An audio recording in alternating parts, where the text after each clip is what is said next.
Kaleshwaram project మాజీ ENC Bhukya Hariram కు 14 రోజుల పాటు జ్యుడిషియల్ రిమాండ్ విధించారు. న్యాయమూర్తి ఆదేశాలతో ఆయన్ని పోలీసులు చంచల్గూడ జైలుకు తరలించారు.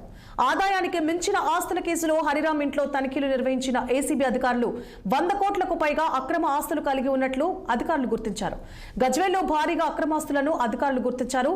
మార్కూర్లో 28 ఎకరాల భూమి, కొండాపూర్, షేక్పేట్, శ్రీనగర్, మాదాపూర్ ప్రాంతాల్లో ఖరీదైన ప్లాట్లను ఏసీబీ అధికారులు గుర్తించారు. పటాన్ చెరువులో 20 గుంటల భూమి, 6 ఎకరాల మామిడి తోట, ఫామ్ హౌస్ ను గుర్తించారు. ఈ మేరకు ఆయన్ని అక్రమాస్తుల కేసులో అరెస్టు చేశారు. అనంతరం వైద్య పరీక్షలు నిర్వహించి జడ్జి ముందు ప్రవేశపెట్టారు. విచారణ జరిపిన న్యాయమూర్తి 14 రోజుల రిమాండ్ విధిస్తూ తీర్పునిచ్చారు.